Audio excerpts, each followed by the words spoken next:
soy nada sin tus besos. No soy nada sin tus besos. Pues sin ti, pues sin ti. Colin, Mick Jagger sounded a little weird in that version. Yeah, I think that was a live concert he taped during allergy season. Ah, got it.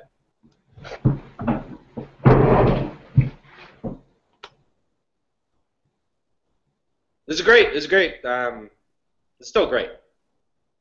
Great. Really wonderful, guys. Okay.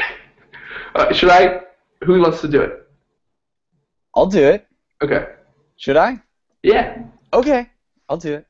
Hey, everyone, and welcome to The Angry Bachelors, live at 11:30 p.m. On Monday nights. We've been here. How long's it been, Harry? How long have we been doing this show at 11:30 p.m. on Monday nights? Like a year and a summer. A year and like 3 months. Ethan has been here for at least this past summer, maybe more. No one can tell. No one knows. Who knows? I don't. It's literally impossible to track. Can't keep track of those kind of details. Yeah. We're improvisers, not accountants, researchers.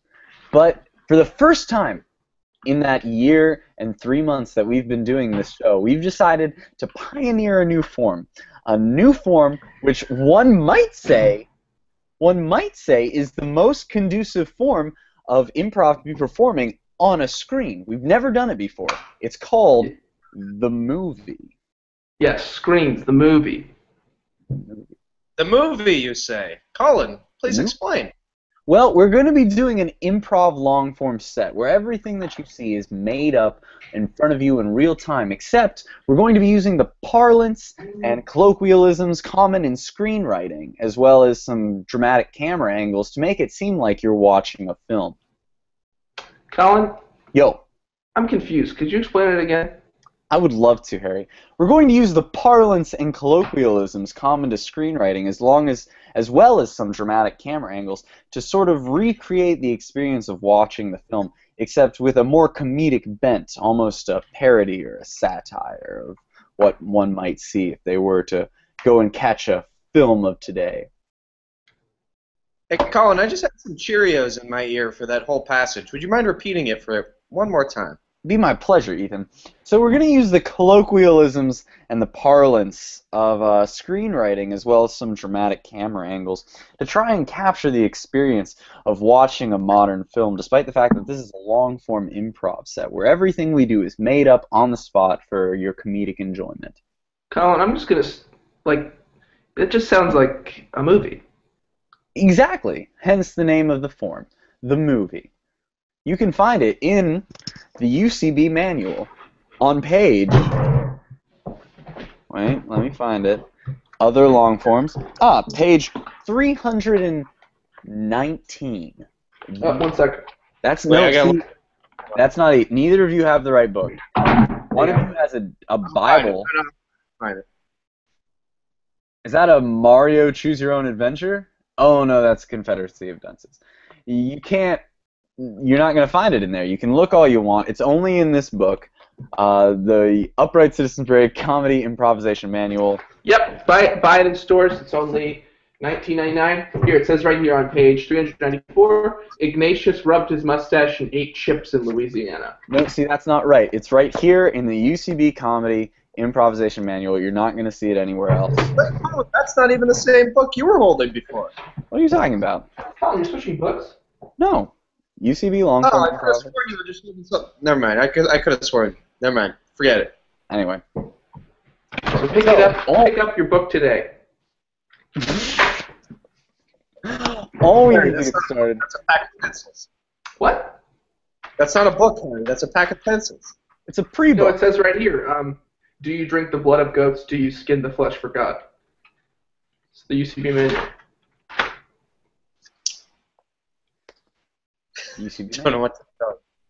Oh, there it is. Okay, you're right. That Colin has it. Sorry. That was a different book. Call it. Never mind. Forget it. Should we do some improv? Yes. Yeah, how about we do the movie for it that Colin explains? All we need to Movie get form. started, the only thing we need to get started and do a full 15-minute movie, maybe a little longer, who knows, is the suggestion of a title. I'll take it from either Ethan or Harry. Well, can we do a pre-existing title? Should I just do the book I was just holding up? Wait. Suggestion of a title? How about, Okay, you go. yeah, you hold yours up, Ethan. What's the title? I was thinking we could do Confederacy of Dunces, but not based on the book, just based off the words alone. Yeah, A we'll use that. Confederacy Cool. of Dunces. The movie. Not based on the Not based on the book. Not based on the book. All right, we see a large ballroom with elegantly dressed Victorian people sweeping during a stately minuet from place to place. Far off in the corner, however, is one man with a steely glint in his eye. He watches everyone dancing, and you can tell he wants nothing more than to be out there with them. But just then, he's approached by another man. And we see the other man is he's a hooded figure, and he has a bow and arrow slung over his humpback, and he's whispering things to the man with the steely glint. And we cut to a wooded forest outside the Victorian kingdom. And there's a large hut with a straw roof, and there's mud falling off of the roof in the rain. It's raining very hard on this house, and the house is slowly crumbling. Inside the house is a tiny little woman just trying to prepare dinner. She's trying to prepare dinner as fast as she can. And you can tell that she's half of her work is put towards preparing dinner, and the other half is just trying to keep the kitchen together because it's falling apart. And she's very tiny. She's holding a chair up against the ceiling because she's so tiny. So tiny. It must be the tiniest woman in the entire Victorian era. So tiny is this little woman that is tiny.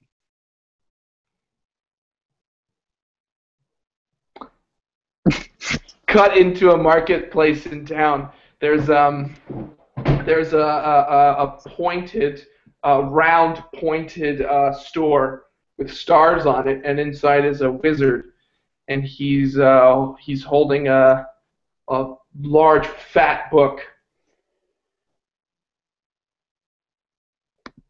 And there's the wizard is doing little spells on his apprentice, a scrawny little lad with a smile and he has the apprentice has teeth coming out of his arms because he's an orphan, and he's yanking on a wand in a wall, but the wand stuck in the wall. It says only worthy folks shall pull the wand. And right as he yanks on it 2, 3, 4 times, finally a burst of magic flies out the wand, and it goes straight into the camera. And we see the credits say in bright purple, a Confederacy of Dunces. And it's like in loopy cursive script that spells itself out on the screen with stars that are going like angel dust. We cut to the ballroom, and we see the glinty man is talking to the man with the hump. Yes. Yes, I understand. They're going to attack. They're going to attack at dawn. Okay, please continue. Yes, I understand that part. Yes, please continue. They're going to attack at dawn. Okay, yes. You just said that 3 times. Dawn! They're coming. They're coming. Oh, berserkers. Cut to a wide shot of the two of them. They're coming at dawn. No, I understand that. I'm asking you to elaborate on them coming. You just keep reiterating that they're coming. Yes, I understand. Please continue. You don't understand. Listen. No, I clearly understand. I repeated it several times over, as did you. You were just reiterating the same thing. This is madness. Please. They continue to talk, but over a montage of different Victorian shoes dancing. Listen! They're coming to attack the city at dawn. Didn't you come here with more to your message than that? Isn't there some context or some backs? Who are they? What are they attacking? I need to know. Have you heard of berserkers? I have, yes. Everyone in town They're has. coming to attack. Okay, well, do you have specifics? Zoom in on the hunchback man. Zoom in on his face. They're coming to attack at dawn. Well, yeah, what time? Dawn, okay, that's what, 5 a.m.? Prince Henry, your time of lying to the people about the danger they're in is soon going to come to a close. Because at dawn, they're coming to attack. Oh, okay. Well, if you have nothing more to say, I don't know how this conversation can continue. You just keep saying. Just then the pair are approached by a beautiful maiden in a flowing dress that reaches out, must be 10 feet behind her. Oh my goodness! She's beautiful! She's gorgeous! Hello, I'm sorry. No trouble at all, please. We were just having a pointless, endless conversation that repeated in circles. My kingdom, Yes? I'm grateful for your security, Uncle. Yes, of course. And I'm grateful. Here is you think, young lady. What's that? They're coming to attack. Coming to attack. No, that's Uncle, enough, buddy. Uncle, I value the safety of my kingdom. Absolutely, yes, yes. I value your presence, your beauty, your grace, your poise. I want to protect you. I want to protect the kingdom. And that is my main goal. You understand this, correct? I do. And we hear a Brandy song, and the camera spins around the uncle and his niece. We hear a Brandy song. Brandy.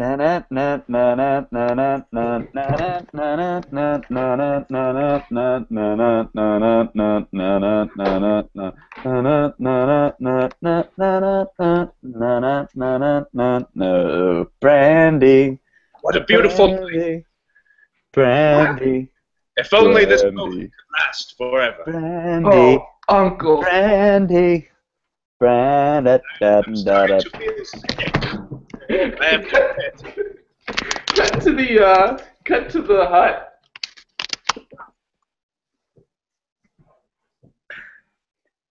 The young tiny woman is desperately making food and trying to keep her hut together. Oh, I'm making food! Yes! And I'm the big woman who lives upstairs. Glenhilda, I think it's time that you put in your help around here. You know how hard it is for me to hold up the roof all the time? Listen, Whoopi, I need you to understand. I'm a big person. I live upstairs. I gotta be me. That song, I Gotta Be Me, starts playing. I gotta be me. The camera spins around. Glenhilda and the tiny woman. I gotta be me. We can't keep doing this. Me. You have to help me keep this house together. It's all I can do. I'm a lot tall. I'm tall. I'm very tall. I can hold up the roof. This scene is shot with. Oh God.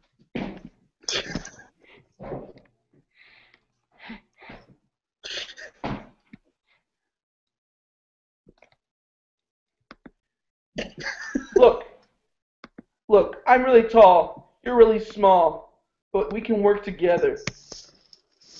Can we really? Yeah, sure.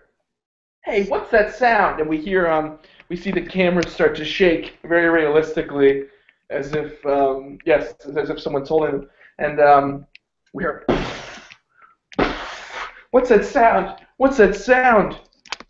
Oh, must be the giant. It is I, the giant. Oh my How God. are you? And I thought I was big. I am enormous.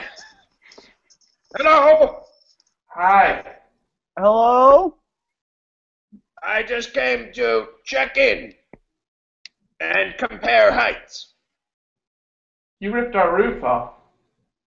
Well, yes, you can make a new one. There's lots of materials. Right, well, okay. Very rude thing to do. Shut up. Anyway, I'm a very tall man and... Shut up. Shut up. No! You ripped our roof off. Wait, hang on. What do you want? I just wanted to compare heights and check in. That's all you want? Well, you are, so I figured I'm tallest.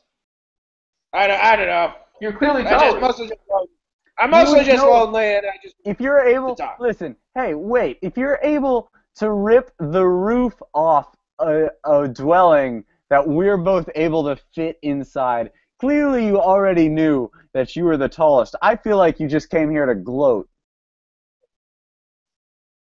Yes, to gloat, sure, yes, okay, sure.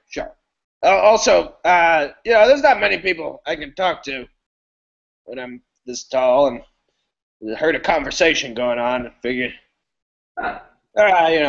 join in. Look, there's a whole city full of people over there, mister. Leave us alone. No, it's the wrong way to enter. I admit it was threatening. I'm working on not being threatening and being more approachable. I just want to be a normal giant. Boy, guys, I'm just trying to make friends here, all right? Well, now I feel bad for you. He seems like a nice giant. Yeah, I almost feel like we should help him make friends. Yeah. All right, Giant. Why do you want to make friends? You don't want to just be my friend? Giant, if you help us keep the roof on our cottage, we'll be your friends. Cut to a montage set to taking care of business, and the giant is piling mud on top of the house. And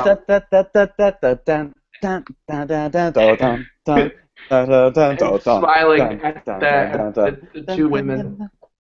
Well, I've been working all day, and I got some stuff to do, and we're taking care of business. Every day we're taking care of business. In the middle of the montage where the giant is kicking back on a hammock, drinking a beer in between the working. And he throws the beer when he's done with it, and it lands on the house, and the sisters are going... And we see the giant just shrug and go... And then we close up on the living room, and they're all sitting down to watch a movie together. And the couch falls backwards. And the popcorn bowl lands on the giant's head.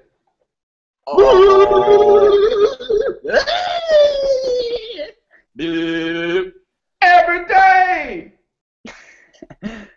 And then, out of the TV, a burst of magic comes towards the screen, and it flashes right in front of you in purple, swirly script, Giant and the Ladies. Part 1. We cut to, oh, God. It's the beginning of the sequel, which was filmed 5 years later on a much more expensive budget with many more special effects.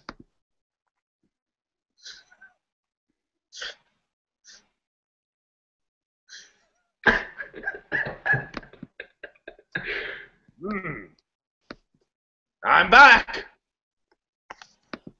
Giant You missed me. Oh, we did, I guess. But it's hard to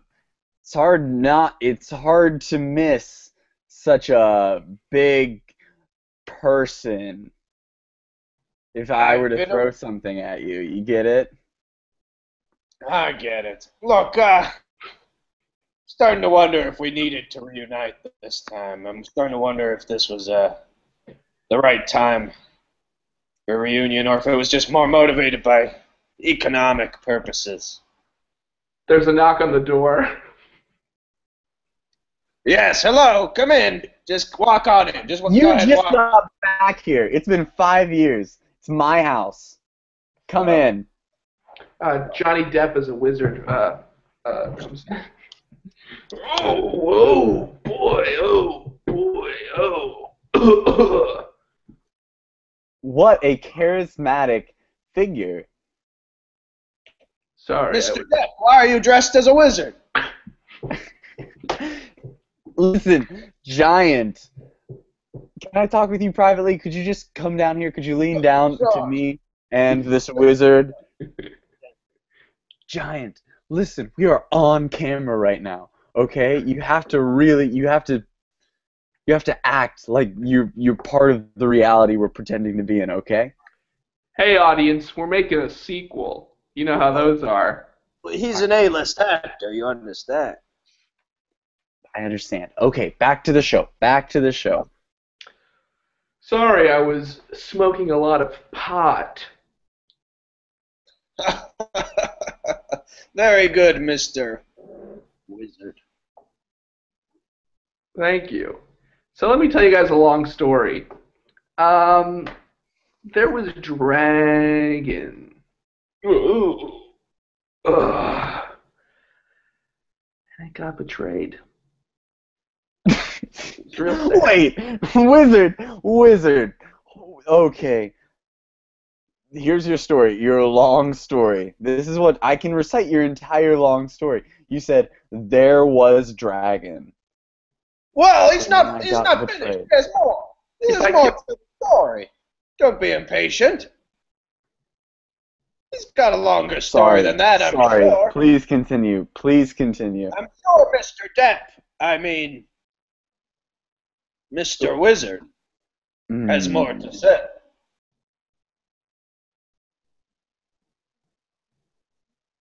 Well, I'm waiting for it. I'm ready. He's preparing. An actor, or rather a wizard, has his ways.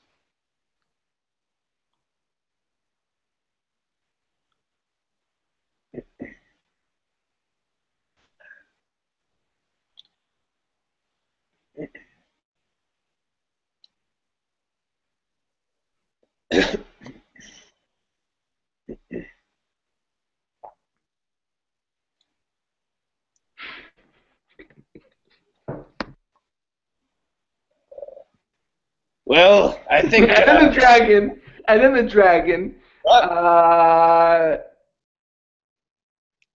Was real upset. So he went to the tall valley of the Ketanian amulet, and he dropped it into the bottom of the darkest pit. And a fire erupted that bled hate into the seven kingdoms. That's pretty bad. Hey! What? I thought it was good. You probably also didn't like the fourth Pirates film.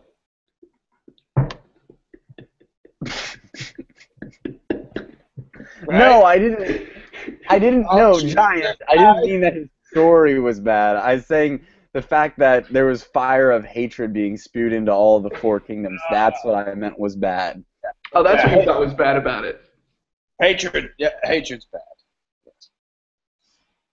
I had to hate It wasn't a well-told story either. It should be said. We're going to harp about it. Oh, come on. Did you see Tusk? We don't even, here's something. I thought Tusk. Wait, here's something. The dragon, I feel like, didn't even make any difference to the story. If the dragon wasn't in that story, would there have been a change to it? I don't know. Let's find out. What are you doing? Ow! Ow! Ow! Oh!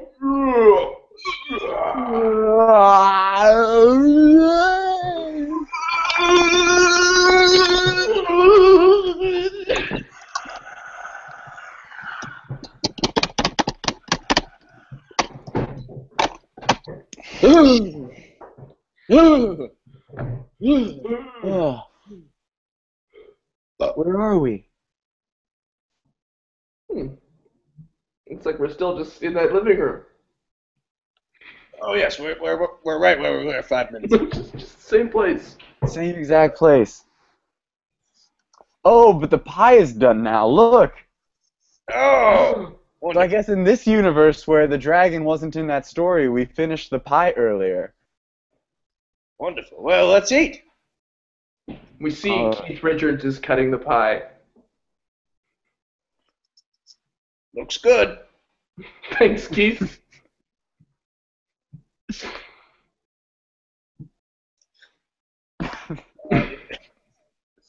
You know, Keith. It's not Giant. I don't know if his name is Keith. Ah. Right.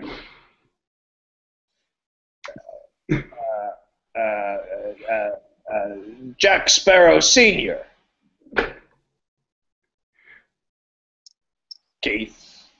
We see the wall of the set falls down, and you can briefly see just an impoverished post-World War III America, and the crew member quickly pushes it back up.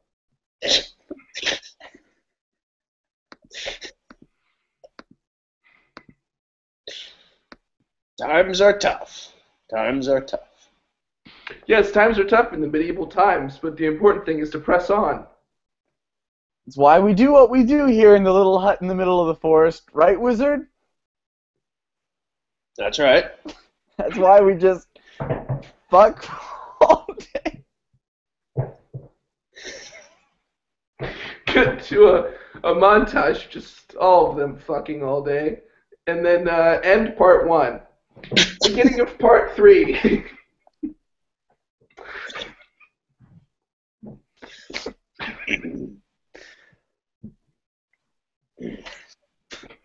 It's been a long journey. So long. A lot of walking. My feet are tired. Well, you know, for every step you take, I have to take 30 steps. So I wouldn't be complaining so much if I were you. Well, I can complain a little. You can complain more. 30 times as much. But I still have the right to complain 30 times. Divide your complaining by 30 times, and that's how much I can complain. Okay. I hate to interrupt, but I can complain 15 times as much. 15 times as much as Colin or as me? As you, because you're twice the size of me. Giant. Look, hold on, let me crunch some numbers. We see Jeffrey Rush walking next to them with a long walking stick.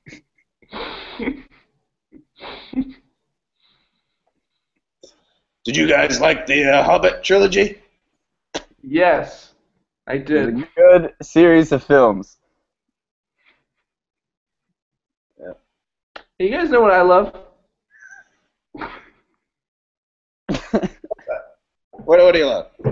It's like even in times of dire straits here in medieval times, if there's like a new nation formed, we can all get behind it. Yeah. True.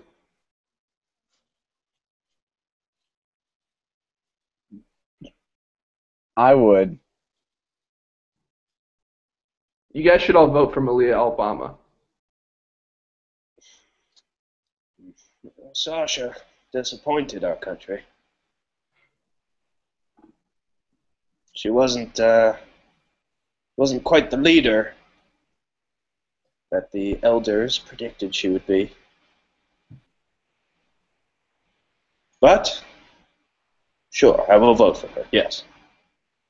Great. Great. I will not vote for her. And why is that? I don't think she's a very nice person. Have you interacted directly with her? No. We hear Wipeout from by the Safari start to play the drums, and we see Colin not interacting with Malia Obama.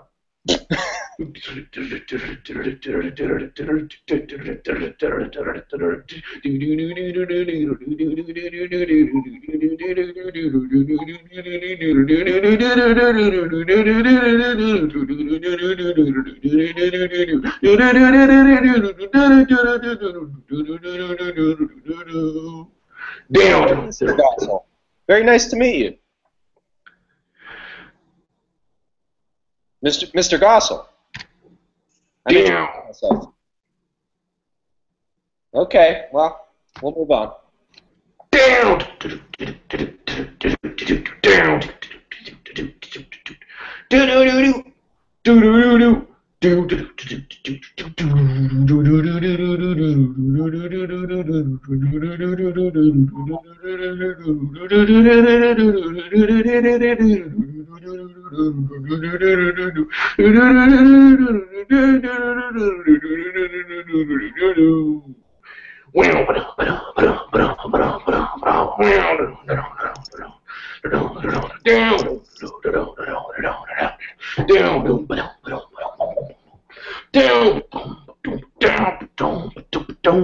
We cut to Colin in the voting booth. He's looking at his ballot. There's only one option. It's Malia Obama, and he can't decide what to do. There's literally no other options. That's the only option. But he can't decide whether to check the box or to do some other option, which is unclear what the other option is. Ha ha ha ha! Wipeout!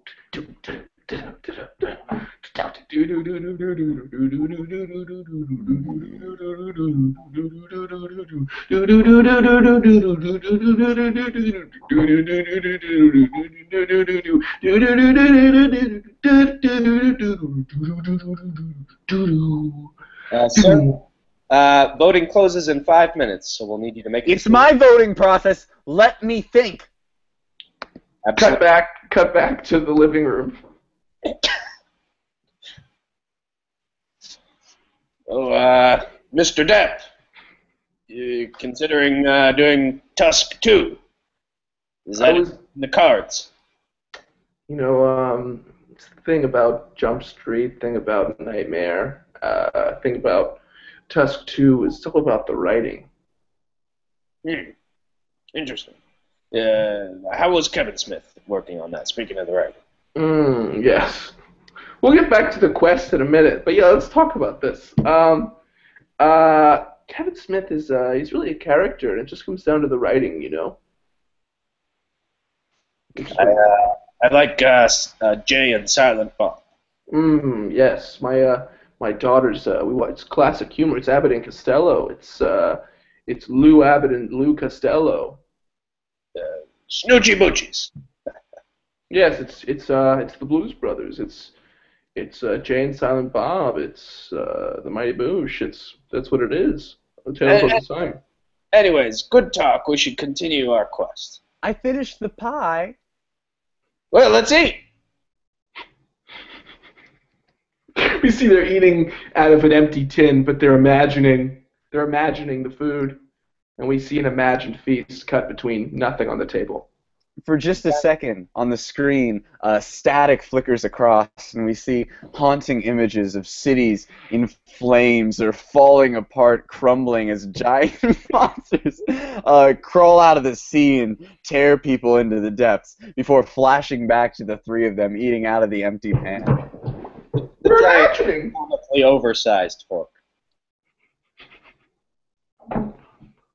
And the medium giant has like a medium-sized fork.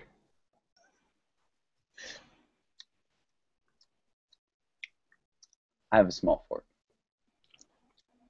Quite a small fork you have there. Oh, I'm the littlest woman. Makes sense. I love my mashed potatoes.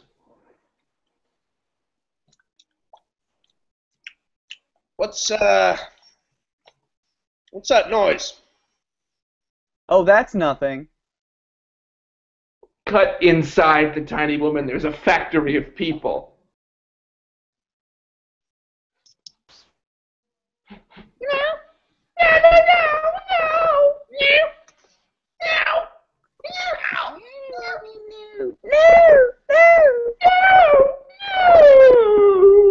Cut back outside the tiny woman.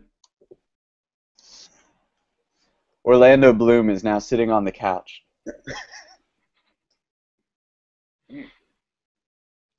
What was the last movie you started? Orlando or me? Mr. Bloom. Johnny, I know you were in Tusk. We all saw it. Well, I believe I was in a movie recently about magicians. Called 3 Tricks and Your Life. Mr. Bloom, did you stub your toe? My foot slipped and I hit my own heel against the bottom of my desk. Fair enough. Mr. Bloom, we all get in accidents. The celebrities aren't unsusceptible. We zoom in on Ethan slowly as he's saying this, and it's a big epic speech. A-list celebrities are just as susceptible to injuries as us common folk. Of course, I'm not a common folk. I've lived my whole life as a outcast, somewhat of a freak of nature. I literally live in nature, and while growing up, I had a lot of children throwing rocks at me and tearing me down, literally and physically tearing me down, tearing my flesh apart. And I loved you in Elizabethtown, Mr. Bloom. Cameron Crowe, I thought, got undeservedly lambasted for that film. But I thought your dramatic performance was really quite human, a quality that I don't have. As a giant, I've often been called a freak. Well, Life has been tough. Thank you. I just wanted to say that I hope you and Mr. Depp reunite for the 5th Pirates film. Another series I love. I was just talking about how unfairly maligned the 4th film was. Very excited for the upcoming 5th film. Do you have a subtitle yet? Or I'm not sure. I haven't followed the production as closely. Yes. It's called Pirates of the Caribbean, Swashbuckling Swordsmen of the Ninth. Well, that sounds just epic. And we see the tape slowly fades in and out, and over the skips we can see Cameron Crowe sitting on a throne, just surrounded by bodies of innocent people, with Johnny Depp and Orlando Bloom chained next to him. Back into the film. Yeah, Cameron's great.